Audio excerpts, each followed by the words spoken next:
Right.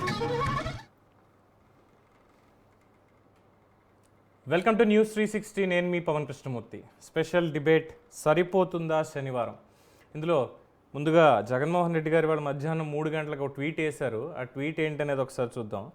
Tirumala పవిత్రతని, స్వామివారి ప్రసాదం విశిష్టతని, వెంకటేశ్వర స్వామి వైభవాన్ని, టీటీడీ పేరు ప్రఖ్యాతుల్ని, వెంకటేశ్వర స్వామి ప్రసాదమైన లడ్డు పవిత్రతని, రాజకీయ దుర్బుద్ధితో కావాలని అబద్ధాలాడి జంతువుల కొవ్వుతో కల్తీ జరగనిది జరిగినట్టుగా, ఆ కల్తీ ప్రసాదాన్ని భక్తులు తినట్టుగా అసత్య ప్రచారంతో ముఖ్యమంత్రి హోదాలో ఉన్న చంద్రబాబు గారు తిరుమల లడ్డూను, వెంకటేశ్వర స్వామి విశిష్టతను అపవిత్రం చేసినందుకు గాను చంద్రబాబు గారు చేసిన ఈ పాపాన్ని ప్రక్షాళన చేసేందుకు రాష్ట్ర వ్యాప్తంగా ఆలయాల్లో సెప్టెంబర్ 28 శనివారం రోజున పూజల్లో పాల్గొనాలని చెప్పి వైఎస్ఆర్సీపీ పిలుపునిస్తోంది. ఇది జగన్మోహన్ రెడ్డి గారు వేసినటువంటి ట్వీట్. సరే, ఈయన లడ్డు వివాదం మొదలైన దగ్గర నుంచి కూడా ఏం మాట్లాడుతున్నారు, ప్రెస్ మీట్ పెట్టి ఇవన్నీ చూస్తున్నాం. దానికి ఈరోజు ఆయనకి సైన్యం కూడా తోడైంది.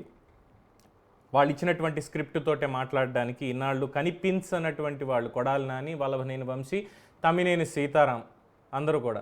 అయితే ఒకటి సంతోషం ఏంటంటే కొడాలి నాని బూతులు లేకుండా ప్రెస్ మీట్ పెట్టి చాలా ఒళ్ళు దగ్గర పెట్టుకుని పద్ధతిగా మాట్లాడడం అనేది చాలా చక్కగా ఉంది అని చెప్పి చాలామంది అంటున్నారు. బట్ అది కూడా స్క్రిప్ట్ చూసే చదివారనుకోండి, అది వేరే విషయం.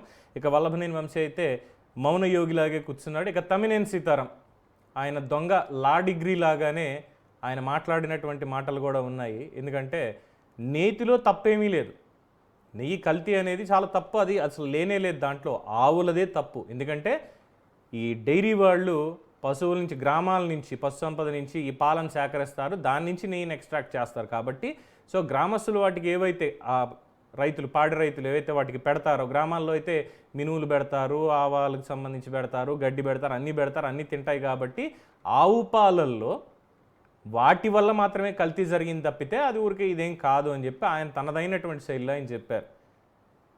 రావణాసురుడు ఎందుకు ఓడిపోయాడంటే ఆయన సైన్యం వల్ల, ఆయన మూర్ఖత్వం వల్ల అని చెప్పి రామాయణం తెలియజేస్తుంది. అలాగే ఇక్కడ కూడా అధర్మ యుద్ధానికి తెరతీసినటువంటి వీళ్ళు స్వామివారితో పెట్టుకుని ఇప్పుడు శనివారాన్ని ఇది చేసుకున్నారు. ఈరోజు శనివారం రోజు పూజలు అవన్నీ చేయాలట. కోర్టులు తిరగడానికేమో శుక్రవారం ఉంది. ఇప్పుడిగో ఈ ప్రోపగాండా ఇవన్నిటిని ఎత్తుకొని చెత్త రాజకీయాలు చేయడానికి శనివారం ఉంది అని చెప్పి టీడీపీ కూడా ఎద్దేవా చేస్తోంది. సో మరి ఒక్క శనివారం రోజే ప్రాయశ్చిత్తాలు ఇవన్నీ చేసేస్తే సరిపోతుందా? అలాగే తలనీలాలకి సంబంధించి కూడా చెప్తున్నారు, అది కూడా వాళ్ళ అబద్ధమే. చిత్తూరు జిల్లాకు సంబంధించి చాలామంది చెప్పారు, అయ్యా మాకు ఇక్కడ సాంప్రదాయం లేదు, తలనీలాల స్వామివారి దగ్గరికి వెళ్ళి ఇచ్చినప్పుడు అది 3 కత్తెరలు ఇస్తామా, మా ఇష్టం అని చెప్పి వాళ్ళు కూడా చెప్తూ ఉన్నారు. అదొకటి. అలాగే ఎవరన్నా చనిపోతే, తల్లిదండ్రులు చనిపోతే తలనీలాలు ఇచ్చే సాంప్రదాయం మాకు చిత్తూరు, కడప ఈ ఏరియాల్లో లేదు అని కూడా వాళ్ళు చెప్తున్నారు. దాని మీద కూడా ఒక ప్రోపగాండా ఇది చేస్తున్నారు, మాట్లాడుతున్నారు. ఇలా చెప్పుకుంటూ పోతే ఇంకేముంది వాళ్ళకి. డ్రామా ఆర్టిస్టులు అందరూ బయటకు వచ్చేసినట్టుగా జగన్మోహన్ రెడ్డి గారు కూడా ఈరోజు బయటకు వచ్చి ఒక ట్వీట్ వేశారు, శనివారం రోజు మొత్తం అందరూ పూజల్లో పాల్గొనండి అని. డౌట్ అనుమానం కొడుతుంది ఏంటంటే ఆయన గుడికి వచ్చి పాల్గొంటారా, లేదు వెళ్ళి ఆ గుడి సెట్ ఏదైతే వేశారో అక్కడే పూజలు చేస్తారా?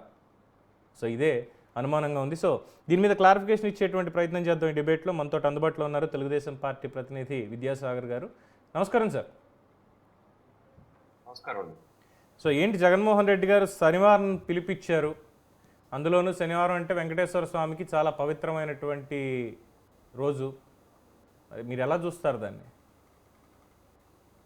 ఇంతకీ ఆయన శనివారం ఆయన ఒక్కడే పాల్గొంటాడా, వాళ్ళ భార్య కూడా పాల్గొంటుందా?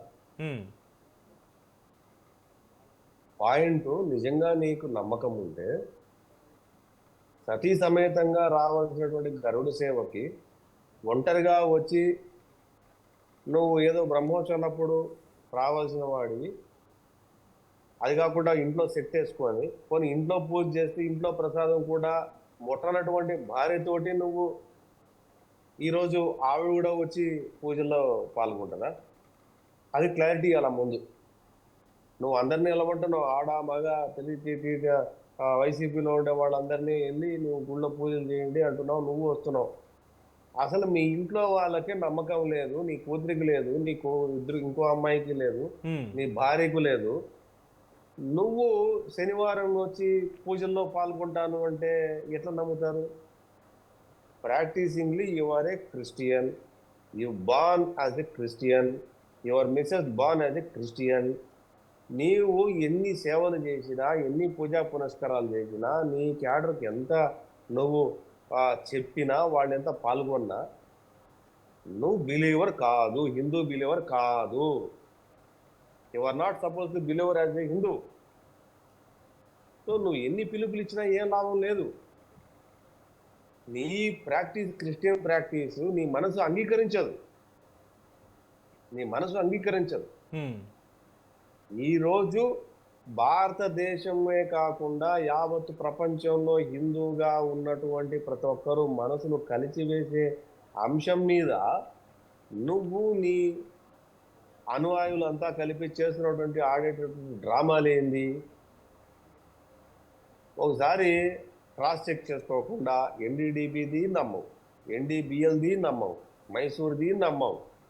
అంటే నువ్వు సెంట్రల్ గవర్నమెంట్ కూడా నమ్మడు ఆయన, ఏది నమ్మడు. నువ్వు వైవి సుబ్బారెడ్డికి ఇచ్చినటువంటి 11 పాయింట్లు ఏదైతే నోటీస్ ఉందో, విజిలెన్స్ ఇచ్చిన నోటీస్ ఉందో, దానికి మొట్టమొదటిగా సమాధానం చెప్పకుండా ఇక్కడేమో హైకోర్టులో నువ్వు దాని మీద విజిలెన్స్ ఎంక్వైరీ మీద రిపోర్టు మీద అటు నోటీసుల మీద స్టేక్ పోతావు. సుప్రీంకోర్టులోనేమో నువ్వు సిబిఐ ఎంక్వైరీ కావాలని చెప్పేసి పిటిషన్ ఫైల్ చేస్తావు. మతలబ్ ఏంది? నువ్వు వేస్తే నువ్వు తప్పు లేకపోతే, నువ్వు తప్పు చేయకపోతే, తప్పు జరగలేదు నువ్వు నిజంగా నమ్మితే, అందులో నీకు అన్వాంటెడ్ కంపోనెంట్స్ అన్నీ ఉన్నాయి అని నువ్వు ఫీల్ కాకపోతే, నువ్వు సుబ్బారెడ్డి అనే వ్యక్తి లేదు ధర్మారెడ్డి అనే వ్యక్తి ఎవరెవరికైతే విజిలెన్స్ రిపోర్ట్లు ఎవరైతే ఇచ్చారో, నోటీసులు ఎవరైతే తీసుకున్నారో వాళ్ళందరూ వెళ్ళి వాళ్ళు అడిగిన ప్రశ్నలకు జవాబులు చెప్తే లెట్ దెమ్ క్లారిఫై. కరెక్ట్, వాళ్ళు క్రాస్ చెక్ చేసుకుంటారు కదా. You are not satisfied with that investigation, then why don't you go and approach the Supreme Court? Let the Supreme Court decide whether CBI inquiry, whether it is continue as a sit inquiry. Let the final court will be decide కదా. అట్లా కాకుండా ఈ mutual డ్రామాలు ఏంటి? మీ ఇద్దరు అమ్మాయిలకు దేవుడి మీద భక్తి లేదు, వాళ్ళు ఎప్పుడు బాగా ఎవరు నాకు తెలిసి ఎవరు చూసింటారు వాళ్ళ గుళ్ళకు గోపురాలకు వచ్చిందిగా నేను చూడలే. వాళ్ళ భార్య ఎవరైతే ఉన్నారో భారతి గారు, ఆవిడ కూడా గుడికి పోయినట్టు నేను ఎప్పుడైతే చూడలే. నువ్వు ఎట్లా చెప్తావు జగన్మోహన్ రెడ్డి శనివారం ప్రతిష్ఠిత గురించి? శనివారం అనేది ప్రతి హిందువుకు, వెంకటేశ్వర స్వామిని నమ్మేవాళ్ళకు అదొక డివోటీ డే. అది తిరుపతి లాంటి ప్లేసుల్లో, కడప జిల్లా లాంటి ప్లేసుల్లో, తమిళనాడులో చాలా వరకు అప్ టు కన్యాకుమారి ప్లేసుల్లో శనివారం రోజు కనీసం పాదరక్షలు కూడా వేసుకోకుండా ఒట్టి కాళ్ళతో నడిచి దేవుడికి నమస్కరించి ఉదయం 3 గంటలకు లేచి 6 గంటల దైవ దర్శనానికి వెళ్ళేటువంటి డివోటీస్ ఉన్నటువంటి ఈ ప్రాంతంలో నువ్వు ఒక నాన్ హిందూ ప్రాక్టీసింగ్ వ్యక్తిని తీసుకొని వచ్చి, భూమన కరుణాకర్ రెడ్డిని తీసుకొని వచ్చి నువ్వు చైర్మన్ చేసి, అతను నేను నాస్తికుడిని చెప్పుకొని స్వయంగా నేను నాస్తికుడిని దేవుడు నమ్మనని చెప్పి కూతురికి క్రిస్టియన్ పద్ధతిలో పెళ్లి చేసి, కొడుకు క్రిస్టియన్ పద్ధతిలో పెళ్లి చేసినటువంటి వీళ్ళు హిందూ మతం గురించి, హిందూ ఆచారాల గురించి, హిందూ విశిష్టత గురించి, హిందూ మతం యొక్క గొప్పదనం గురించి వీళ్ళు ఈరోజు గుళ్ళకెళ్ళమని చెప్పేసడం అన్నది దేంతో నవ్వాలా రాష్ట్ర ప్రజలు? నువ్వు ఏ రోజైనా సరే ఈ విషయం జరిగినప్పటి నుంచి కల్తీ జరగలేదు అన్న దాని మీద నువ్వు ఎప్పుడన్నా మాట్లాడేవా? మాట్లాడలా. ఇది రాజకీయంగా జరుగుతోంది, రాజకీయ కుట్ర జరుగుతోంది అనే మాట్లాడుతున్నాడు తప్ప ఇది జరగలేదు, ఇది అబద్ధం, ఎన్డీడీబీ అబద్ధం, ఎన్డీబీఎల్ అబద్ధం, మైసూర్ ల్యాబ్ అబద్ధం అని నువ్వు ఎక్కడ ఖండించలే. ప్రధానమంత్రి రాసిన ఉత్తరంలో కూడా కొన్న వాళ్ళల్లో బీజేపీ వాళ్ళు ఉన్నారు అప్పుడు బోర్డు నెంబర్లుగా, వాళ్ళకి తెలీదా అని ఇండైరెక్ట్గా బీజేపీ కూడా బెదిరించే ప్రయత్నం చేశాడు ఆయన. ఎవరైతే బీజేపీ పార్టీ నుంచి టీటీడీ బోర్డులో నెంబర్గా పనిచేసేటువంటి వ్యక్తి ఎవరైతే ఉన్నారో ఆయన చెప్పాడు, నేను గనక అడ్డుపడకపోతే నాకు తెలియకుండా, బోర్డు తెలియకుండా 160 ఆస్తులు అమ్మేసేటోళ్ళు, నేను అడ్డుపడ్డాను, అది ఒక అన్వాంటెడ్ బోర్డు అది స్వయంగా ఆయన ఎక్స్లో పోస్ట్ చేసి ఆ మాట్లాడిన వీడియోను కూడా పోస్ట్ చేశాడు. వీటన్నిటికీ సమాధానం ఎవరు చెప్పాలా? ధర్మారెడ్డి ఎక్కడా, సుబ్బారెడ్డి ఎక్కడా, భూమన కరుణాకర్ రెడ్డి ఎక్కడా, అక్కడ పనిచేస్తున్నటువంటి వాళ్ళు అయితే ఎక్కడ విద్యాసాగర్ గారు అయితే ఇక్కడ ప్రధానంగా ఇప్పుడు మీరు అన్నటువంటి దాంట్లోనే సరే సుబ్బారెడ్డి బయటకు వచ్చాడు, హైకోర్టుకి వెళ్ళి అసలు విచారణ ఇదంతా నాకేం తెలియదు, ఈ నోటీసులు ఆఫ్ చేయాలి దీని మీద ఇదంతా అని చెప్పి ఆయన చెప్పాడు, ఒక పాయింట్ అయిపోయింది. కరుణాకర్ రెడ్డి కరుడుగట్టిన రాడికల్, సరే రాజశేఖర రెడ్డి దయతోటో లేదు జగన్మోహన్ రెడ్డి దీంతోటో మొత్తం 2 సార్లు చైర్మన్గా అయిపోయాడు, అంతా అది వేరే విషయం. కూతురు పెళ్లి క్రిస్టియన్ పద్ధతిలో చేసినా ఏం చేసినా చివరాఖరికి ఈ వివాదంలో బయటకు వచ్చి కోనేట్లో మునిగి బొట్టు పెట్టుకొని బయటకు వచ్చి మరి ప్రమాణం చేయడానికి దీనికి సిద్ధపడిపోయాడు. ఇద్దరు కనిపించారు. అసలు ధర్మారెడ్డి అనేటువంటి వ్యక్తి ఎక్కడ? నేను మీకు ఒక విషయం చెప్పాలి.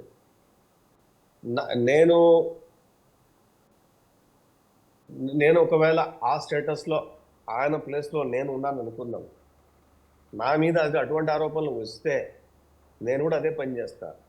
It mean that I'm clean or I'm open hearted person, I'm believing Hinduism? No, అది ఒక డ్రామా.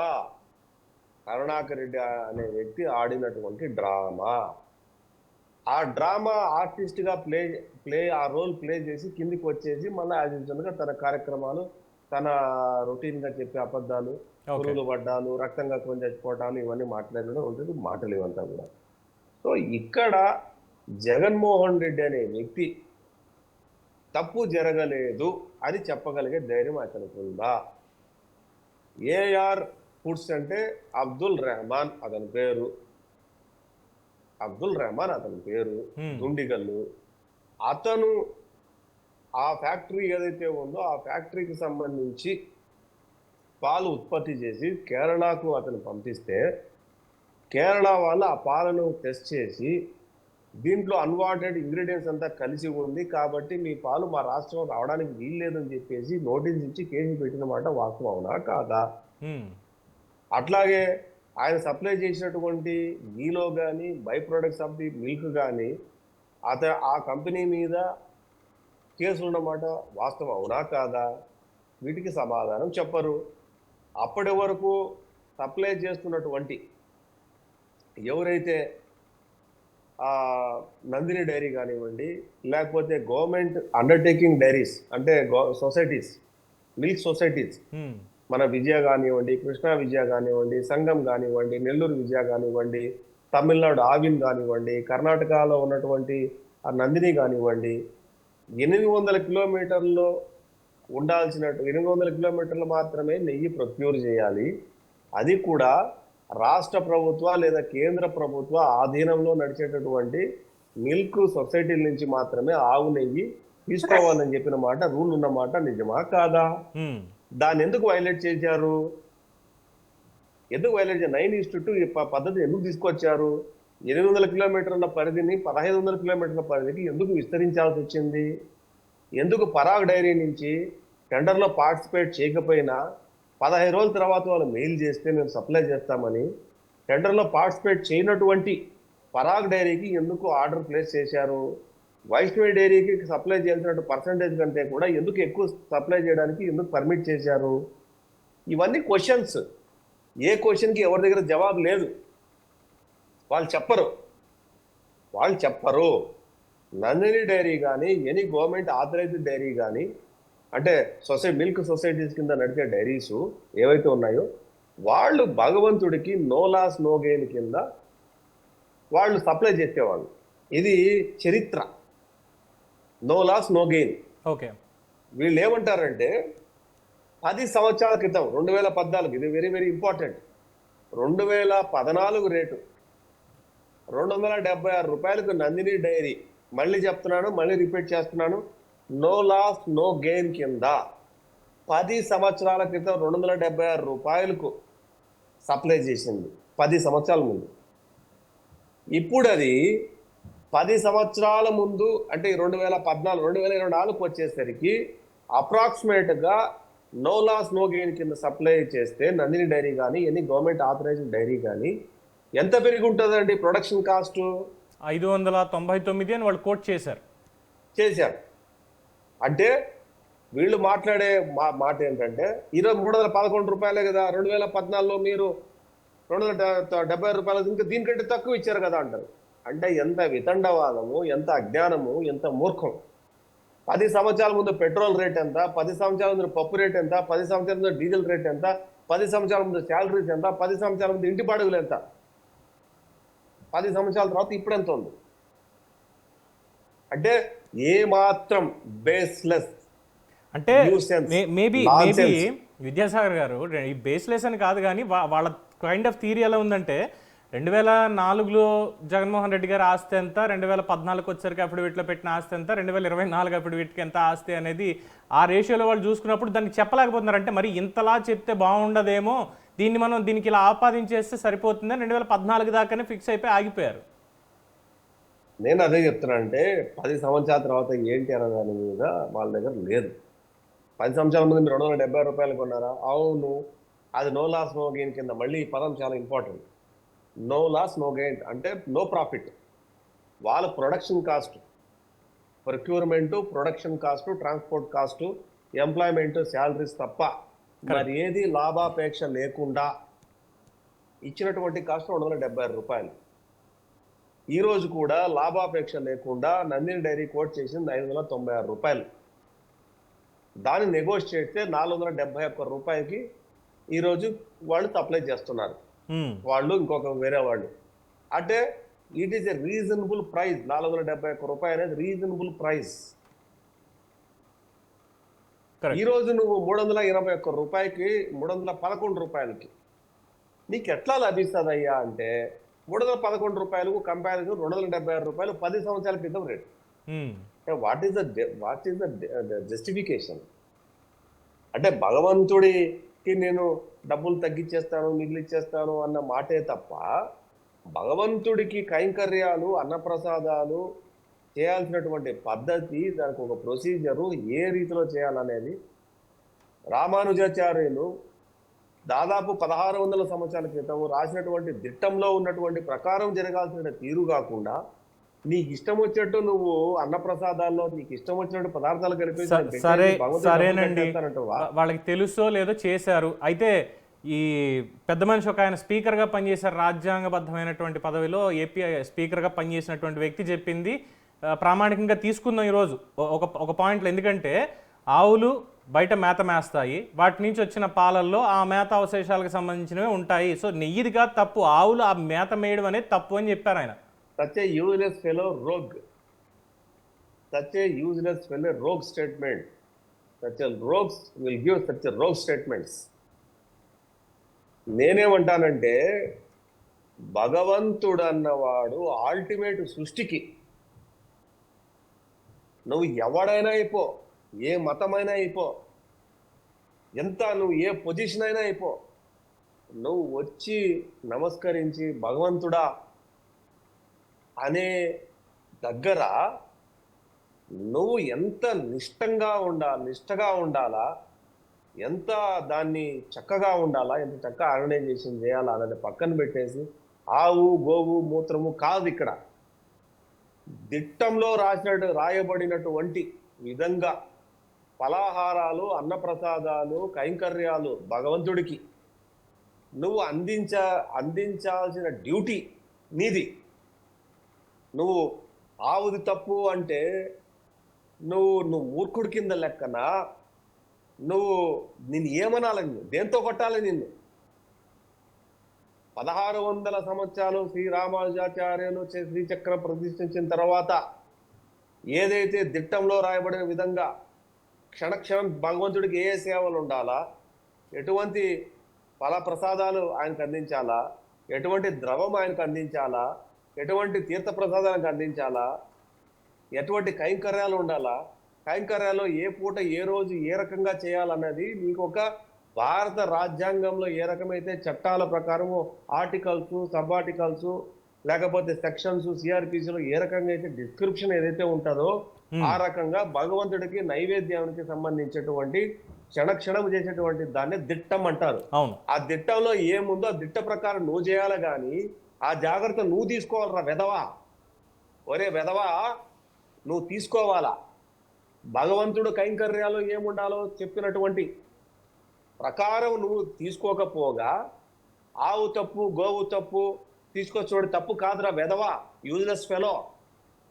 దానికి తగినట్టు ఏర్పాట్లు చేయాల్సింది నువ్వే. ఓకే. ఎవరైతే ప్రభుత్వంలో ఉంటారో వాళ్లే. ఒక చిన్న ముక్క చెప్తాను మీకు. భగవంతుడికి అలంకరించేటటువంటి ఫల పుష్పాదులు అంటే పూలు బయట నుంచి కొనడానికి వీలు లేదు. అవును. భగవంతుడికి తోట ఉంది. తోటలో పండించినటువంటి పూలను మాత్రమే భగవంతుడు అలంకరణకు వాడతారు. అవును. దానికి సపరేట్ గా తోటమాలీలు, దానికి సపరేట్ గా ఒక అండ్ ఎస్ ఇది చాలా ఇంపార్టెంట్. విద్యాసాగర్ గారు చాలా మంచి పాయింట్ నాకు గుర్తు చేశారు. మళ్ళీ ఒకసారి క్లారిటీ ఇవ్వడానికి, ఏదైతే ఇప్పటివరకు ఈ వివాదాన్ని చూస్తున్నామో, నెయ్యి కల్తీ అయ్యింది, ప్రసాదాలు దాంతో తయారు చేశారని, భక్తులకి మళ్ళీ ఒకసారి ఇది క్లారిటీ ఇవ్వాల్సిన బాధ్యత భక్తులుగా మా మీద ఉంది. ఏంటంటే స్వామివారి ప్రసాదానికి అంటే వెంకటేశ్వర స్వామికి నివేదించేటువంటి ప్రసాదం తయారు చేయడానికి ఆయనకి ప్రత్యేకమైనటువంటి గోశాల ఉంది. దాని నుంచి తీసుకున్నటువంటి పాల నుంచి సేకరించిన నేతితో మాత్రమే ఆయనకి సమర్పించేటువంటి లడ్డూ ప్రసాదాలు కానీ, పొంగలు కానీ, పులిహోర కానీ, వడలు కానీ తయారు చేస్తారు. ఇవి కాకుండా భక్తులకి ఏదైతే ప్రసాదాలు మనం తెచ్చుకుంటున్నామో వీటిని తయారు చేసే నేతిలో మాత్రమే కల్తీ జరిగింది. కాకపోతే ప్రాయశ్చిత్తం ప్రక్షాళన దేనికి అంటే ఇది కూడా చెప్పాలి సార్, ఎందుకంటే ఒక విష ప్రచారం జరుగుతోంది.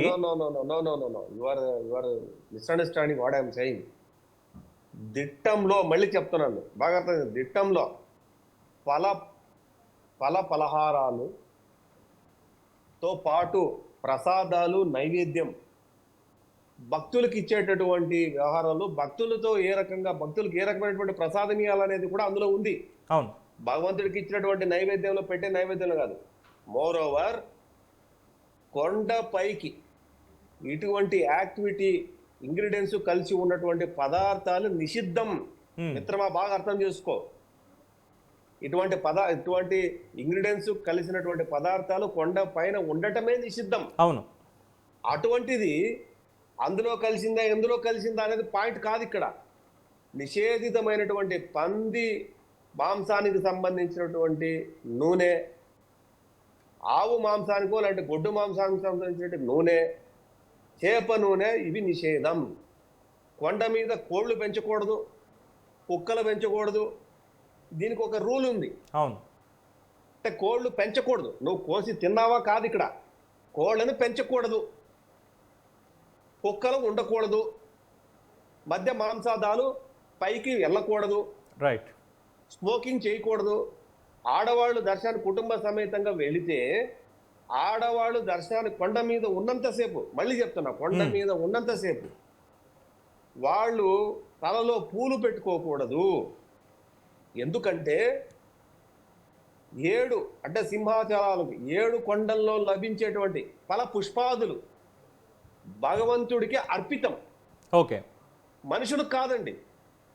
ఇంత నియమ నిష్ఠలు ఉన్నటువంటి ఆ కొండ యొక్క ప్రాముఖ్యతను అందులో కలిసిందా ఇందులో కలిసిందా, అందులో కలవలేదు కదా, that is not the point here. Okay, శేషాచలంలోకి వెళ్ళకూడదు, ఓకే, ఉండలేవు, ఉండకూడదు, that is the rule. Right Vijayasagar గారు. మనతోటి మరొక గెస్ట్ కూడా జాయిన్ అయ్యారు, శ్యామ్ సుందర్ గారు. శ్యామ్ సుందర్ గారు నమస్కారం అండి. శ్యామ్ సుందర్ వరయోగి గారు నమస్కారం జాయిన్ అయినందుకు. నమస్తే అండి సార్. అంటే ఇక్కడ ఓవరాల్గా కాన్సెప్ట్ ఏదైతే జరిగిందో మీరు చూశారు, అలాగే విద్యాసాగర్ గారు చెప్పింది విన్నారు. ముఖ్యమంత్రి గారు, మాజీ ముఖ్యమంత్రి వేసినటువంటి ట్వీట్ని మనం చూసాం. అలాగే వాళ్ళు ఇచ్చినటువంటి పిలుపు, శనివారం రోజున పూజలు పునస్కారాల్లో ప్రజలు పాల్గొనాలి, పవిత్రతను దెబ్బతీయకుండా ఇచ్చేయాలి అని ఒకటి అన్నారు. అలాగే సిబిఐ ఎంక్వైరీ కావాలి దీని మీద, మాకు సిట్ వద్దు, ముఖ్యమంత్రి వేసినటువంటి సిట్టో ఏపీ పోలీసులో మళ్ళీ మాకు వద్దు. అంటే మన రాష్ట్రంలో మన ప్రజల ట్యాక్సులతో జీతాలు తీసుకుని మన కోసం పనిచేసేటువంటి అధికారులు మాకొద్దు, మాకు బయట వాళ్ళే కావాలంటే ఇదొకటి చెప్పారు. అలాగే ఆవులదే తప్పు అంటే ఇలా రకరకాలుగా ఏమనుకోవాలి, వీళ్ళ మానసిక స్థితి ఎలా ఉందనుకోవాలి, ప్రజల్ని ఏం చేద్దాం అనుకుంటున్నారు వీళ్ళు? ఫస్ట్ జగన్ గారు ఇచ్చినటువంటి పిలుపు పైన మాట్లాడదామండి. ముందు శనివారం పూజల గురించి. ఈ ప్రాయశ్చిత్త పూజలు అనేవి ఇప్పుడు కాదు చేయాల్సింది వీళ్ళు. అసలు ఇలాంటి పరిస్థితే వచ్చేది కాదు ఒకవేళ వైవి సుబ్బారెడ్డి, కరుణాకర్ రెడ్డి లాంటి వాళ్ళను అక్కడ నియమించకపోయి ఉంటే. అసలు ప్రాయశ్చిత్త పూజ ఎప్పుడు చేయాల్సిందే అంటే రథం కాలిపోయిన రోజు అప్పుడు చేయాల్సింది. విజయవాడ దుర్గమ్మ వారి సింహాలు మాయమైన రోజు చేయాల్సింది. శ్రీశైలంలో ప్రసాదంలో మాంసం ముక్క ఎముక ముక్క వచ్చిన రోజు చేయాల్సింది. అవన్నిటి పాపాలు పండాయి ఇప్పుడు. అప్పుడు అధికారంలో ఉన్నామనేటువంటి మదంతోని అహంకారం, హిందువులు ఎవరు ఏం చేసినా పట్టించుకోరులే, అంత చారిత్రాత్మకమైన రథం కాలిపోయినా ఎవడు స్పందించలేదు, అమ్మవారి సింహాలు మాయమైనా ఏమనలేదు, కాబట్టి ఏం చేసినా నడుస్తుంది అనే ఒక ధీమాలోకి వెళ్ళిపోయారు, అహంకారంలో. అసలు ఆయన ఎంత అపవిత్రం చేశారంటేనంటే, అన్య మతస్థులు ఎవరు కూడా తిరుమలకు వెళ్ళాలి అంటేనంటే అక్కడ హిందూ మత విశ్వాసాల పైన నాకు గౌరవం ఉంది అని డిక్లరేషన్ ఇచ్చి పోవాలి. కరెక్ట్. రెండోది, భగవంతుడికి పట్టు వస్త్రాలు సమర్పించాలంటే పుణ్య దంపతులు సమర్పించాలి. అవును. ప్రభుత్వంలో ఉన్నత స్థానంలో ఉన్నటువంటి భార్య భర్తలు ఇద్దరు కలిసి సమర్పించాలి. ఏ రోజు జగన్ గారి మిసెస్ గుడికి పోలేదు. ఒకసారి గుడికి పోయింది, ఏదో గుడికి, జగన్ గారితో పాటు ఆ ప్రసాదాన్ని టిష్యూ పేపర్లో. అంటే ఎంత అహంకారం అంటే, దేవుని ప్రసాదాన్ని కూడా తినకుండా పక్కనే అందరు చూస్తుండగా టిష్యూ పేపర్లో పక్కకి ఇచ్చేసారు. కాబట్టి ఇలాంటి వాళ్లకు దేవుని పైన భక్తి ఉంది, అందులో బీజేపీ మెంబర్లు ఉన్నారు, లేకుంటే ధర్మ సాధువులు ఉన్నారు, సంతులు ఉన్నారు, ఇవన్నీ కాదండి. నీ అహంకారం ఎక్కడ పనిచేస్తుందో తెలిసిపోతుంది కదా. అవును. ఒక క్రిస్టియన్ను దేవాలయం టీటీడీ చైర్మన్ ను చేసినప్పుడే నీ అహంకారం తెలిసిపోయింది. అసలు వీళ్ళకి ఎట్లా జ్ఞానం రాలేదో నాకు అర్థం కావట్లేదు. అసలు ఎందుకు అంత ధైర్యం చేశారు? దేవునికి వ్యతిరేకంగా పోయిన వాళ్ళందరూ కూడా మట్టిలో కలుస్తున్నారు అనేది అనుభవపూర్వకంగా జరిగినాయి చరిత్ర. 7 కొండల వెంకటేశ్వర స్వామికి 7 కొండలు ఎందుకు, 2 కొండలు సరిపోవా అన్న వాళ్ళు కూడా అక్కడే కలిసిపోయారు. 2 కొండలు సరిపోవా అన్న అంటే దేవుణ్ణి శ్యామచంద్ర గారు, అంటే ఈ ఎగ్జాంపుల్ చెప్పారు కాబట్టి అడుగుతున్నా. అంటే ఇన్ని ఇన్స్టాన్సెస్ తెలుసు, మనకి లైవ్ ఎగ్జాంపుల్స్ కూడా ఉన్నాయి. అంటే ఇప్పుడు ఉన్నటువంటి ముఖ్యమంత్రి చంద్రబాబు నాయుడు గారు అప్పట్లో 1000 కాళ్ల మండపాన్ని చెప్పబోతున్నాను. 7 కొండల వాడిని నమ్మినటువంటి చంద్రబాబు నాయుడు గారి కారు కింద బాంబు పేలింది, మందు పాత్ర పేలింది, అయినా చంద్రబాబు నాయుడు గారికి ఏం కాలేదు. దట్ మీన్స్ దైవాన్ని నమ్మితే దైవం మనల్ని రక్షిస్తుంది. దైవాన్ని వ్యతిరేకిస్తే, దైవ ద్రోహానికి పాల్పడితే దైవం తప్పనిసరిగా శిక్షిస్తుందండి. వాళ్ళ క్రిస్టియన్ మతాచారాల ప్రకారం పాపుల్ని క్షమించే దేవుడు కాదు మనవాడు. దుష్టుల్ని శిక్షించి శిష్టుల్ని రక్షించే దేవుడు మన. కాబట్టి ధర్మ రక్షణ కోసమే పాటుపడే ధర్మం రక్షిత. ధర్మాన్ని రక్షిస్తే ఆ ధర్మం మనల్ని రక్షిస్తుంది. కాబట్టి వాళ్ళకు ఒక పెద్ద షాక్ ఇచ్చారు. రెండవ విషయము, ధర్మారెడ్డి గారి అబ్బాయి ఇన్సిడెంట్. అంటే ఆయన ఎన్ని పాపాలు చేసి ఉంటాడు. నేను ఒక ఫోటో చూపిస్తానండి. ఒక ఐఏఎస్ ఆఫీసరు పవిత్రమైనటువంటి పుణ్యక్షేత్రంలో భక్తుల నుంచి విరాళాలు తీసుకునేటప్పుడు ఆయన ఆయన ఏ విధంగా ఉండాలి? కరెక్ట్. ఎస్ ఇన్ఫాక్ట్ అది కూడా చాలా మంది ఆక్షేపిస్తున్నారు ఆయన వస్త్రధారణకు సంబంధించి. ఆయన మటన్ షాప్ లో మస్తన్ షాప్ ఉన్నట్టుగా ఉన్నాడు. పేర్లు అలా వద్దులేండి, చూడండి. సరే, ఇక మటన్ షాప్ లో మటన్ కొట్టే వ్యక్తి లాగా ఉన్నాడు. సారీ, ఇది చూడండి. భక్తుల నుంచి విరాళాలు ఇన్ఫాక్ట్ మీరు చూపించినటువంటి ఫోటోలో ఉన్న వాళ్ళు ఆ ఏఆర్ డైరీకి సంబంధించిన వాళ్ళే అనేది కూడా చాలా మంది అంటున్నారు. అదే ఎవరో మరి, మొత్తం మీద విరాళాల ఏంటి అనేది వేరే విషయం. బట్ ఆయన ఆఫీసులో ఒక ఐఏఎస్ అధికారి ఏ విధంగా ఉంటాడు? తర్వాత నిన్న పవన్ కళ్యాణ్ గారు చెప్పినట్టుగా సృష్టి పూర్తి కాకుండా కొడుకు చనిపోయి సృష్టి పూర్తి కాకుండానే తిరుమలకు రావడం ఏంటండి? ఉమ్, ఎంత అపవిత్రము, ఎంత ఇది అది అపచారం అది. ఆ? ఒక దిక్కు భగవంతుడు నిన్ను శిక్షించిండు అనేటువంటి బాధ కూడా లేకుండా సృష్టి 11 రోజులు 13 రోజులు ఉంటుంది కదా, సొంత కొడుకేనని ఉమ్, చనిపోయినప్పుడు అవి కార్యక్రమాలు కూడా పూర్తి కాకుండా 3-4 రోజులకి కొండ మీదకి రావడం ఏంటండి? అవును. ఆ? ఇవన్నీ అపచారాలేనండి. అందుకే భగవంతుడు ఏం చేశాడు, నువ్వు ఇంకా నిన్ను మళ్ళీ అధికారంలోకి తీసుకొస్తే ఇంకా నీ అహంకారం పెరుగుతుందని చెప్పేసి ఆ పార్టీనే కాదు, తిరుమలను దోచుకున్న వాళ్ళని కూడా శిక్షించాడండి, ఓడించాడు చిత్తుగా. అయితే ఒక డౌట్ వైనాట్ 275 అన్న వాళ్ళను 175 సార్ 175 సారీ 175 సారీ వైనాట్ 175 అన్న వాళ్ళని 11 సీట్స్ కి పరిమితం చేశారు. అది కూడా ఉంటాయి లేదా డౌట్, అది పక్కన పెట్టేస్తే ఇవాళ వీళ్ళు ఇచ్చినటువంటి పిలుపు. ఒక విషయం నేను చెప్పాలి ఇక్కడ, ముఖ్యమైన విషయం.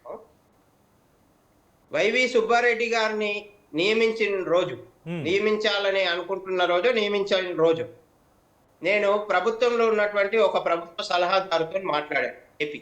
ఓకే, ఏమండి ఇదేం పద్ధతి, ఆయన క్రిస్టియన్ కదా, క్రిస్టియన్ చైర్మన్గా ఎట్లా చేస్తారు మీరు అంటే, లేదు శ్యామ్ గారు ఆయన క్రిస్టియన్ కాదు అని అంటే, ఆయన వెబ్సైట్లో నుంచి వైవి సుబ్బారెడ్డి గారి వెబ్సైట్ నుంచి క్రిస్టియన్ అనేటువంటిది ఉన్నటువంటి స్క్రీన్ షాట్ నేను ఆయనకు పంపించి అడిగాను నేను, మీరు ఎట్లా నియమిస్తారు అన్యమతస్థుల్ని? ఒక ప్రపంచ ప్రసిద్ధిగాంచినటువంటి పుణ్యక్షేత్రం అది, కోట్లాది మంది భక్తులకు సంబంధించినటువంటి ఆరాధ్య దైవం అక్కడ ఉన్నప్పుడు అలాంటి సంస్థకి హెడ్గా ఎట్లా నియమిస్తారు అని చెప్పేసి. కాబట్టి నేను అనేది ఏంటంటేనంటే, సామాన్య భక్తులకు వీళ్ళు చేసినటువంటి ద్రోహం, అసలు దారుణంగా ఇంతమంది ఇన్సల్ట్ చేసుకుంటూ మాట్లాడుతున్నారు. మళ్ళీ అవును, ప్రజల్నే తప్పుపట్టినట్టుగా, ప్రభుత్వాన్ని తప్పుపట్టినట్టుగా. చంద్రబాబు ఎందుకు చెప్పిండు అంటే చెప్పకూడదా? రెండో విషయం ఏంటంటే, తమ్మినేని సీతారాం గారు ఇవాళ స్పీకర్, ఆయన పేరేంటి, సీతారాం గారు, తమ్మినేని సీతారాం మాజీ స్పీకర్. మాజీ స్పీకర్. ఆయన ఇవాళ మాట్లాడుతూ ఆవు గోవు అక్కడ గడ్డి తింటది, ఇక్కడ గడ్డి తింటది. నీకు ఆవు గోవు సమస్య కాదు అక్కడ, ఆవు నెయ్యిలో కలిపి జరిగింది అనలేదు అక్కడ. అక్కడ నెయ్యి సరఫరా చేసిన నెయ్యిలో చేప నూనె, పంది కొవ్వు ఇవి మిక్స్ అయినాయి అని చెప్పేసి కదా బాధ. వాటి ఎక్స్ట్రాక్షన్ ఆయిల్స్ అందులో మిక్స్ అయ్యే ట్రేసెస్ ఉన్నాయి, ఆయిల్స్ కలిపారనే కదా. ఆవు అక్కడ మేస్తుంది, ఇక్కడ మేస్తుంది, ఇవి ఎవరు అంటున్నారు? ఆవు ఎక్కడ మేసినా ఆవు పాల లోపల స్వచ్ఛత ఉంటుందండి. ఆవు ఎక్కడన్నా మేయని, ఆవు ఏ పదార్థాన్ని తిన్నా కానీ పాలల్లో మాత్రం విషం రాదు. అవును, పాలల్లో ఇది సైంటిఫికల్ గా రుజువైన విషయం. ఆవు అక్కడ మేసి ఉండొచ్చు, ఇక్కడ మేసి ఉండొచ్చు, ఆ గడ్డి తినిండొచ్చు, ఈ గడ్డి తినిండొచ్చు, కానీ అది విషాన్ని జీర్ణించుకొని, ఆవులో ఉన్నటువంటి లక్షణం విషాన్ని జీర్ణించుకొని బయటకు ప్రజలకు మాత్రం స్వచ్ఛమైనటువంటి పాలు ఇచ్చేది. అవును, ఆవులో ఉన్న ప్రత్యేకత అది. కాబట్టి వీళ్ళు అసలు చేసిన తప్పైపోయింది, మా తప్పైంది. తప్పు ఎక్కడ బేసికల్ గా ఆయన కరుణాకర్ రెడ్డి ఎట్లా చెప్తాం చేస్తాడండి? 320కి ఒప్పుకున్న రోజే, 311 రూపాయలకు నువ్వు ఒప్పుకున్న రోజే నువ్వు అవినీతికి ఆస్కారం ఇచ్చినట్టు కదా. అక్కడే బేసికల్ గా అక్కడే అయిపోయింది కదా విషయం. ఇక్కడ ఇంకోటి చెప్పుకోవాలి శ్యామసుందర్ గారు, ఏంటంటే వాళ్ళు 326కి ఇచ్చారా లేదు 3026కి ఇచ్చారా అనేది అప్రస్తుతం పక్కన పెట్టేస్తే, వాళ్ళు సప్లై చేసినటువంటి దాంట్లో ఇవి ఉన్నాయి అని తెలిసిన తర్వాత, అది కూడా 3 ల్యాబ్లు ఇచ్చాయి, అది కాకుండా సెంట్రల్ గవర్నమెంట్ వాళ్ళు ఇచ్చినటువంటి రిపోర్ట్స్ ఉన్నాయి, దీన్ని ఒప్పుకోవచ్చు కదా. సరే తప్పు జరిగింది, ప్రాయశ్చిత్తం మాదే, మేము స్వామివారికి క్షమాపణ చెప్తున్నాం, భక్తులకు క్షమాపణ చెప్తున్నాం మాట అంటే తీసుకునే చర్యలు వేరు. గౌరవం పెరిగేది, ఇంకా గౌరవం పెరిగేది. మాకు తెలియకుండా జరిగిపోయింది, మమ్మల్ని క్షమించండి భక్తులారా, హిందువులారా అని ఒక మాట అంటే అసలు ఇదంతా వివాదం వచ్చేదిగా, ఇదంతా వివాదం ఇంత పెరిగేదిగా. రైట్. ఇప్పటికీ ఒక్కొక్క వైసీపీ నాయకుడు ఒక ప్రెస్ మీట్ పెడతాడు, రోజు ఒక ప్రెస్ మీట్ పెడుతుంది. సీతారాం గారు ఒక ప్రెస్ మీట్ పెడతాడు, పెట్టి ఇష్టం వచ్చినట్టు మాట్లాడేస్తాడు. కరుణాకర్ రెడ్డి గారు నీళ్ళల్లో మనకి చెప్తామే ఏదో చెప్తారు. అసలు జరిగింది బేసికల్ గా అది రిటర్న్ గా ఉంది కదా, 321 రూపాయలు, 311 రూపాయలకు మీరు ఒప్పుకున్నారు. అవును, అది ఒప్పుకున్నది మరి ఏ సంస్థకు ఒప్పుకున్నారు? తిరుమల తిరుపతి దేవస్థానం మీద భక్తి భావం ఉన్నటువంటి సంస్థకి ఇచ్చారా? ప్రభుత్వ సంస్థకి ఇచ్చారా? దేవస్థానంలోనే భక్తిభావం లేనటువంటి వాళ్ళు ఉన్నప్పుడు బయట సంస్థల దగ్గర భక్తిభావం ఎక్స్పెక్ట్ చేస్తామండి. అలాంటి అన్యమతస్థుల సంస్థలకు ఎక్కిచ్చారు. అన్యమతస్థుల సంస్థలకు ఇవ్వడము అంటే దేవాలయాన్ని అపవిత్రం చేయడమే కదా. మీ కాలంలోనే కదా ఇన్ని దేవాలయాల పైన దాడులు జరిగినాయి. ఎస్, తిరుపతిలో ఉండిలో వేసేటువంటి ప్రతి భక్తుడు వేసేటువంటి ప్రతి పైసా నేను నా దేవునికి సమర్పిస్తున్నాను అనేటువంటి ఒక త్యాగభావంతో, గౌరవ భావంతో, భక్తి పూర్వకంగా ఇచ్చేటువంటి డబ్బు. కరెక్ట్. ఆ డబ్బును తీసుకుపోయి నువ్వు అన్యమతస్థులకు ఇస్తావు. అక్కడ దేవుని క్షేత్రం లోపల అన్యమతస్థులు మీరు తప్పిస్తావు. మీ హయాంలో రెచ్చిపోయినటువంటి క్రిస్టియన్ మిషనరీస్ ఎంత రెచ్చిపోయినాయో దాన్ని బట్టి తెలిసిపోతుంది. మీరు ఇప్పుడు ఎంత బుకాయించినా వైసీపీ నాయకుల్ని నమ్మే పరిస్థితి లేదు. వైసీపీ నాయకులు ఎన్ని చెప్పినా ప్రజలు నమ్మే పరిస్థితి లేదు. ఎందుకంటే వైసీపీ అధికారంలోకి వచ్చిన తర్వాత. ఇంకో విషయం, ఇంకా ముఖ్యమైన పాయింట్ నేను ఒకటి చెప్పాలి. 19 ఎలక్షన్స్ కి ముందు మా చార్టర్డ్ అకౌంటెంట్ ఉన్నాడు, నాకు మంచి శ్రేయోభిలాషి, ఆంధ్ర ప్రాంతానికి చెందిన అతనే. నా కంపెనీ వ్యవహారాలు, నా కంపెనీ అకౌంట్స్ గిట్ల చూసుకుంటా. వారితో ఒక మాట అన్నాను, సార్ ఒకవేళ పొరపాటున కనుక ఆంధ్రప్రదేశ్ ప్రజలు తెలంగాణ ప్రజల కంటే కొంత బాగా చదువుకున్న వాళ్ళు, మంచి రాజకీయ పరిజ్ఞానం ఉన్న వాళ్ళని నేను అనుకుంటున్నా. పొరపాటున గనక వైఎస్ జగన్ రెడ్డి వైసీపీని గనక అధికారంలోకి తీసుకొస్తే, ఎలక్షన్స్ కి ముందు చెప్పానండి, ఇది 19 ఎలక్షన్స్ కి ముందు, మొన్న కాదు, ఓకే, తీసుకొస్తే మాత్రం రాష్ట్రం చాలా నష్టపోతుంది, ఓకే, అధోగతి పాలవుతుంది. ప్రజలు ఏం ఆలోచిస్తున్నారో నాకు తెలియదు, కానీ వాళ్ళు మాత్రం పొరపాటున కూడా వైసీపీని ఒక్క టర్మ్ కూడా అవకాశం ఇవ్వకూడదు అని చెప్పేసి నేను చెప్పానండి.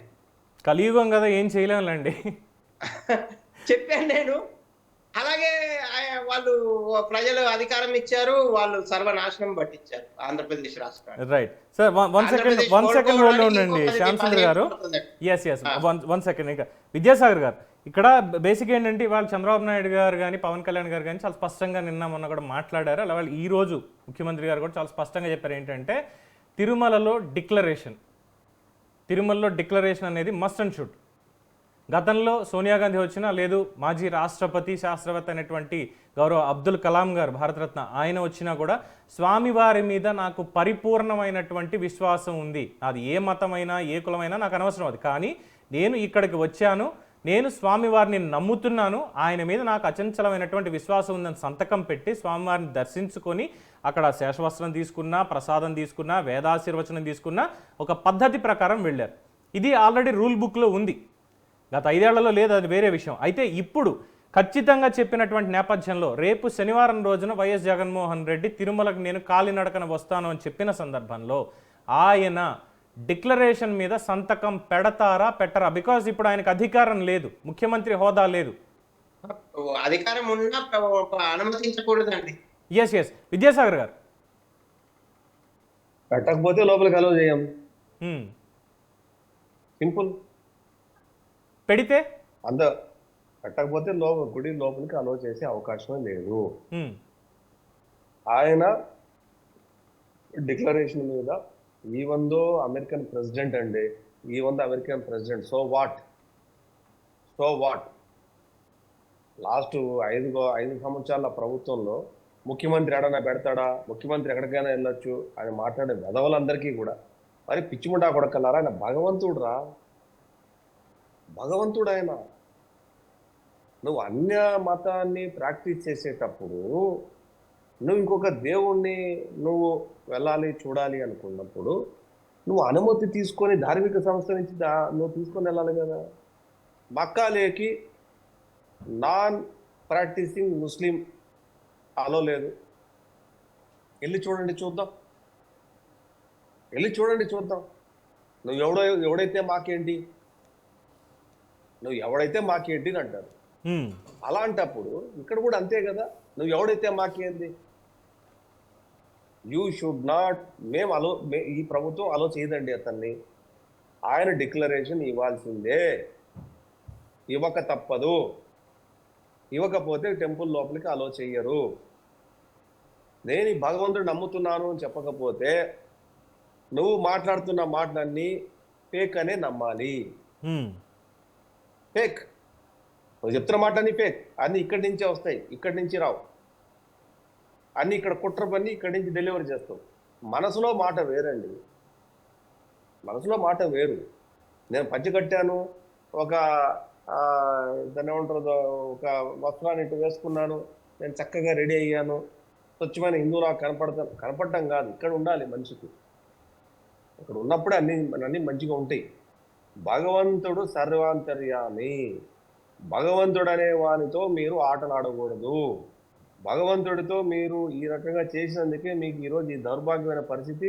ఈరోజు నిజం భగవంతుడు బయట పెట్టాడు. కోట్లాది హిందువులు ఈరోజు ఈ రకంగా మాట్లాడుతున్నారు. రెండోది ఏంటంటే నాన్ ప్రాక్టీసింగ్ హిందూయిజం, క్రిస్టియన్ కానివ్వండి, ముస్లిం కానివ్వండి, దే ఆర్ ఆల్సో కంటెంప్టింగ్ దిస్. ఇట్లా చేయకూడదండి, అది ఎట్లా అవుతుంది, ఒక మత విశ్వాసం ఎట్లా దెబ్బతీస్తారు, ఎవరు ఏ ప్రాక్టీస్ అయినా చేసుకోవచ్చు కదా, ఆ ప్రాక్టీస్ చేసేటప్పుడు మీరు ఈ రకంగా ఎట్లా చేస్తారని చెప్పి చాలా సంఘంలో సమాజంలో పేరున్నటువంటి వ్యక్తులు కొంతమంది కంటెంప్ట్ చేస్తున్నారు. దీని మీద కామన్ పబ్లిక్ చేస్తున్నారు, సోషల్ మీడియాలో పోస్టులు పెడుతున్నారు. సో ఇవన్నీ మనం ఒకసారి ఆలోచిస్తే మనం ఏంటి, మనం ఏ రకంగా ప్రజలకు, హిందూ సమాజానికి మనం ఏ రకంగా సాటిస్ఫై చేయాలా, దేనైతే ప్రజలు నమ్ముతారు అనేది ఆ ముఖ్యమంత్రిగా పనిచేసే వ్యక్తికి ఆ మాత్రం బుద్ధి జ్ఞానం ఉండదా? అన్ని ఆలయాలకి వెళ్ళి మేము ఇది చేస్తాం, అది చేస్తాం, ఇట్లా చేస్తాం అని చెయ్యి, ఎవడొద్దన్నాడు, చేస్తే మంచిదే, కానీ నువ్వు సమాధానం చెప్పి చేయాలి. ఇదేళ్లలో గత 5 ఏళ్లలో చేస్తుంటే ఈ శనివారం వచ్చేది కాదుగా. నువ్వు సమాధానం చెప్పి చేయాలి. మా వాళ్ళు చేసింది తప్పు, ఒకవేళ నిజంగా ఆ రకంగా జరిగి ఉంటే ఏదైతే కన్ఫర్మ్ చేసే ఆ రకంగా జరిగిందని కన్ఫర్మ్ చేశాయో వాటి మీద విచారం జరిగినప్పుడు మా వాళ్ళు నేను శాశ్వతంగా బహిష్కరిస్తాను, వాళ్ళు మీరు ఉరి తీయచ్చు అని ఆ నోట్లోంచి స్టేట్మెంట్ వచ్చిందంటే ఇప్పటివరకన్నా రాలే, జరగలేదంటున్నాడు. ఒకవేళ జరిగి ఉంటే పాప పరిహారం జరగాల్సిందే అని చెప్పాలి కదా స్టేట్మెంట్లో. ఒక నేరం ఒక వ్యక్తి ఆరోపణ చేస్తాడు, జరగలేదు, నేను చేయలేదని చెప్తాడు, చేసి ఉంటే నన్ను ఉరి తీయండి అంటాడు. అంటే నేరం నిరూపితమైతే నేను ఏ శిక్షకైనా నేను సిద్ధమని ఎవరైనా ఆథరైజ్ చేస్తారు. అటువంటిది ఈ వ్యక్తి ఈరోజు నేను జరగలేదని చెప్తున్నావు, జరిగి ఉంటే దానికి కాస్టింగ్ నేను పే చేసుకుంటాను అని చెప్పకపోవడం అనేది ఎట్లాగండి? అంటే నువ్వు దేవుని నమ్ముతున్నట్ట? నువ్వు ఈరోజు మెట్ల మీద నుంచి నడిచి వస్తే నువ్వు దేవునికి నువ్వు నమ్మినట్ట? అంటే మెట్ల మించి ఇంకొక అనుమానం, మెట్ల మించి నడవడం అంటే అలిపిరి మొదటి మెట్టి నుంచి వెళ్తారా, లేక డైరెక్ట్ గా పైకి వెళ్ళిపోయిన తర్వాత అక్కడి నుంచి మళ్ళీ చేసుకుంటూ? సరే సరే అతని పాట ఏదో అతను ఏం పడుతుందో చూద్దాం, ఏదో శనివారం వస్తానన్నా ఏం చేస్తాడో చూద్దాం. అయితే నేనేమంటానంటే నువ్వు కింద అలిపిరి మొదటి పెంచి ఎక్కువ తప్పేం లేదు. చాలా మంది ముస్లిమ్స్, క్రిస్టియన్స్ అందరూ వస్తూ ఉంటారు అక్కడికి, చాలామంది వస్తూ ఉంటారు. వాళ్ళు వస్తారు, వాళ్ళు దేవుడిని చూస్తారు. మీకు ఆశ్చర్యకరమైన విషయం, టెంపుల్ మీద ఒక 2-3 ముస్లిం ఫ్యామిలీస్ ఉన్నాయి. ముస్లిం ఫ్యామిలీస్ వాళ్ళు నిద్ర లేచి భగవంతుడిని ప్రార్థించుకొని వాళ్ళు అక్కడ చాలా తిరుమలకు సంబంధించిన నియమ నిష్టంతో ఉంటారు. వాళ్ళు ఎప్పుడో 200-300 సంవత్సరాలు 400 సంవత్సరాల క్రితం అక్కడ వెళ్ళిపోయారు వాళ్ళు. అవును, ముస్లిం ప్రాక్టీస్. వాళ్ళు అక్కడ టీ స్టాల్ పెట్టుకొని 2-3 ఉన్నట్టు ఉన్నారు. వాళ్ళు పేర్లు కూడా నాకు తెలియదు, బట్ వాళ్ళు ఉన్నారు అక్కడ. వాళ్ళు తిరుమలలో అక్కడ అధికారులు కిందికి పంపలేదే. వాళ్ళ స్వామివారి మీద నమ్మకం పెట్టారు వాళ్ళు. నమ్మకం పెట్టారు. 300-400 సంవత్సరాల క్రితం అక్కడి నుంచి వచ్చే యాత్రికులు సేవ చేస్తున్నారు. అదేనండి హిందుత్వం. కరెక్ట్. అదే హిందుత్వం అంటే. దాన్ని నువ్వు ఈరోజు అపహాస్యం చేసేసి నువ్వు నీకు ఇష్టం వచ్చేట్లు నేను చేసేసాను, నువ్వు ఇదే కరెక్టు, అదే కరెక్టు, ఇట్లే కరెక్టు, అట్లే కరెక్టు, మా వాళ్ళు కరెక్టు, సుబ్బారెడ్డి నిన్ను నా ఫ్యామిలీతో సహా వచ్చి నేను ప్రమాణం చేస్తాను అంటున్నావు. ఓకే, మంచి చెయ్యి, ఎవడొద్దన్నాడు. మరి ఆ విజిలెన్స్ రిపోర్టును ఎందుకు స్టే ఇమ్మని అడుగుతున్నావు? సుప్రీంకోర్టులో ఇక్కడ హైకోర్టులోనేమో స్టే అడుగుతున్నావు, సుప్రీంకోర్టులో ఇన్వెస్టిగేషన్ అడుగుతున్నావు. 2 పిటిషన్ వేసింది నువ్వే. ఎందుకు ఈ కాన్ఫ్లిక్ట్ ఎందుకు వస్తుంది నీకు? సో ఇక్కడ ఏంటంటే క్రిస్టల్ క్లియర్గా స్టేట్ పరిధిలో నుంచి అంశాన్ని కేంద్ర ప్రభుత్వం పరిధిలోకి తీసుకెళ్ళిపోయి దాన్ని అట్లాగే డ్రాగ్ చేసుకుంటూ అట్లాగే వెళ్ళిపోయి ఇష్యూని సెట్ సైడ్ చేసేయాల, అంటే ఇష్యూని డైవర్ట్ చేసేయాల. ఓకే, సుప్రీంకోర్టు ఆదేశిస్తుంది సిబిఐకి, అది సుప్రీంకోర్టు చూసుకుంటుంది అని మాట్లాడతారు. అంటే స్టేట్ను డిస్కార్డ్ చేయాలా. That is the plan. సరే, వాళ్ళు ఇంకా అదే గనక వాళ్ళ యొక్క అభిమతం అయితే, ఒకవేళ సిబిఐ ఎంక్వైరీ కావాలి, సుప్రీంకోర్టే ఇది ఇవ్వాలి అన్న అభిమతం అయితే, ఇక్కడ ఉన్నటువంటి వాళ్ళందరూ కూడా మరొకసారి వాళ్ళ భక్తిభావాన్ని బయటికి తీస్తారు. ఎందుకంటే వెంకటేశ్వర స్వామి దగ్గరకు వచ్చేసరికి అది అంతిమ న్యాయస్థానం. ఇక భారతదేశ సర్వోన్నత ఆశ్చర్యకరమైన విషయం చెప్పాలి మిత్రమా. ఇందులో విజిలెన్స్ ఎంక్వైరీ చేసినటువంటి vigilance officer SP is a Muslim. ఈరోజు విజిలెన్స్ ఎంక్వైరీ చేసిన హెడ్ ఆఫ్ ది ఎవరైతే ఉన్నారో, ఈ సపరేట్ గా దీని మీద ఏదైతే విజిలెన్స్ 40 మంది ఆఫీసర్లు ఎవరైతే గవర్నమెంట్ ఫామ్ చేసిందో దానికి చీఫ్ ఈజ్ ముస్లిం. కరెక్ట్. ఇంకో ముఖ్యమైన విషయం I think for Shakeel something, నాకు కరెక్ట్ గుర్తు రావట్లేదు. మోర్ ఓవర్ విషయం అండి, ఈ రోజు ఇక్కడ ఉన్నటువంటి విజిలెన్స్ ఇన్ఛార్జ్ కూడా ముస్లిమే. అంటే గవర్నమెంట్ ట్రాన్స్పరెంట్ గా చేయలేదంటారా? రైట్. శ్యామ్ గారు, మీరు ఏదో ఆడాన్ ఇస్తున్నారు ఒకసారి. అయితే ఇక్కడ ఒకటి, సుబ్రహ్మణ్యం గారు ఇంతకుముందు టిటిడి చైర్మన్, మన టిటిడి ఈవోగా పనిచేశారు, మళ్ళీ మాజీ చీఫ్ సెక్రటరీ సిఎస్ గా కూడా పనిచేశారు. ఆయన ఒక ఇంటర్వ్యూ ఇచ్చారు. ఆయన అప్పుడే చెప్పారంట, టీటీడీతోని చాలా చెలగాట మాడుతున్నారు, మంచిది కాదు, దేవుని టీటీడీని అపవిత్రం చేస్తున్నారు, అపచారం చేస్తున్నారు, బోర్డులో ఇంతమంది సభ్యులు వద్దు. ముక్తేశ్వరరావు గారు, సుబ్రహ్మణ్యం గారు పనిచేశారు. ముక్తేశ్వరరావు ఆయన పేరు అనుకుంటాను. సుబ్రహ్మణ్యం గారు కూడా పనిచేశారు, గవర్నమెంట్ సిఎస్ గా పనిచేశారు. సిఎస్ గా ఆయన తీసేయడానికే కారణం అసలు అక్కడ ఆయన వెళ్ళి ఎంక్వైరీ చేయడం. అయితే నేరుగా జగన్ గారికి చెప్పారంట, మీరు చాలా తప్పు చేస్తున్నారు, అక్కడ నాణ్యత కూడా దెబ్బతింది, లడ్డు నాణ్యత దెబ్బతింది, అన్ని అపచారాలు జరుగుతున్నాయి, ఇది మంచిది కాదు అని చెప్పారంట. ఆయన ఇంటర్వ్యూలో ఇచ్చారు, ఇవాళ పత్రికల్లో వచ్చింది, టీవీ ఛానళ్లలో, ఒక యూట్యూబ్ టీవీ ఛానల్లో కూడా నేను ఈ మధ్య కూడా నేను మాట్లాడా కూడా చెప్పారు. శ్యామ్ సుందర్ గారు, నేను కూడా మాట్లాడా చెప్పారంట, జగన్ గారికి చెప్పారంట, మంచిది కాదు, మీకు ఇది జరుగుతుంది, ఇది తప్పు, ఇట్లా చెయ్యకండి. అసలు టీటీడీ బోర్డు మెంబర్లలో ఎవరికి కూడా దైవ భక్తి లేదండి. దైవం అంటే భక్తి లేదు. అసలు టీటీడీ ఆచారాలు ఏంటో తెలియదు వాళ్ళెవరికి కూడా. అంతెందుకండి, మన బోర్డు మీటింగ్ జరిగింది ఒకటి, ఆ మీటింగ్ లో వైవి సుబ్బారెడ్డి గారు ఏమంటారంటే, సుప్రభాతంది ఈ వీడియో వినండి. అవునవును, అది చూసాం సార్ మనం. అంటే సమయాభావం వల్ల మేబీ ఈ రోజు కంటిన్యూ చేయలేకపోవచ్చు. డెఫినెట్ గా మళ్ళీ మనం ఒకసారి రేపు మాట్లాడుకుందాం. అలాగే శనివారం జరుగుతుంది కాబట్టి శనివారం రోజు కూడా అసలు ఏం చేస్తారు అనేది మనం మాట్లాడుకుందాం. ముందుగా సుప్రభాతం సేవ Y800 make it 2000 చేశారు, డెఫినెట్ గా చేశారు శ్యామ్ సుందర్ గారు. ఇవన్నీ కూడా మళ్ళీ ఒకసారి చర్చ పెట్టుకుందాం, సమయాభావం అవుతుంది కాబట్టి. ఆయన టీటీడీ బోర్డు చైర్మన్ అయ్యి ఉండి కూడా ఒక మీటింగ్ లో టీటీడీ బోర్డు చైర్మన్ అయ్యి కూడా రైట్, మనందరినీ కాపాడేవాడు ఆ జీసస్, ఆ అల్లా అదేలేండి. ఇవన్నీ కూడా అని ఎలాగో మనకి 28వ అంటే తారీఖు ఇంకొక వెంకటేశ్వర స్వామి అనే శ్యామ్ పేరు గారు కూడా చెప్పడానికి నోరు రాలే ఆయన. ఎస్ శ్యామ్ గారు, మనకి 28వ తారీఖు ఎలాగ ఉంది కాబట్టి మళ్ళీ ఆ రోజు చర్చించుకుందాం. ఈరోజు సమయాభావం అవుతుంది కాబట్టి ఇక్కడితో ముగిస్తున్నాను. ముందుగా పార్టిసిపేట్ చేసినందుకు విద్యాసాగర్ గారికి అలాగే మీకు కూడా ధన్యవాదాలు. న్యూస్ 360 ధన్యవాదాలండి. తరపున. సో ఓవరాల్గా సరిపోతుందా శనివారం మరి వైఎస్ఆర్సీపీ వాళ్ళకి? ఎందుకంటే ఆ ఒక్కరోజే పూజలు పునస్కారాల్లో పాల్గొనండి, పవిత్రతని కాపాడండి అంటే 5 ఏళ్ళు చేసిన నాశనం సరిపోలేదు, దానికి ప్రాయశ్చిత్తం అన్నట్టుగా ఈ ఒక్కరోజు వచ్చి ఇప్పుడు రాజకీయాన్ని అడ్డం పెట్టుకొని వీళ్ళు చేస్తున్నారు అన్నదే ప్రధానంగా చాలామంది ఆరోపణ. మరి జగన్మోహన్ రెడ్డి డిక్లరేషన్ మీద సంతకం పెడితే స్వామివారి మీద నాకు నమ్మకం ఉంది, విశ్వాసం ఉంది అని మరి వారి అసలు వాళ్ళ పెద్దలు వాళ్ళు ఏమైనా బహిష్కరించేటువంటి అవకాశం ఉంటుందా? లేదు ప్రజలకి నేను అన్యమతస్తుడిని అని ఆయనే ఒప్పుకున్నట్లయితే 2019 ఎన్నికలకి ముందు ఏదైతే విశాఖ శారదాపీఠం ఉందో స్వరూపానంద, ఆయనతో కలిసి గంగలో మునిగి నేను హిందువునే అని చెప్పుకునేటువంటి ప్రయత్నం, నేను ఘర్వాపసి అయ్యాయని చేసినటువంటి ప్రయత్నం అన్నీ కూడా అధికారం కోసం చేసినటువంటి మోసాలే అని నిజంగా ఒప్పుకున్నట్టే అని జగన్మోహన్ రెడ్డి గారు క్లారిటీ ఇస్తారా? శనివారం తేలుతుంది. సో మరి వాళ్ళకి శనివారం సరిపోతుందా? Let's see. చూస్తున్నాను న్యూస్ 360, నేను మీ పవన్ కృష్ణమూర్తి.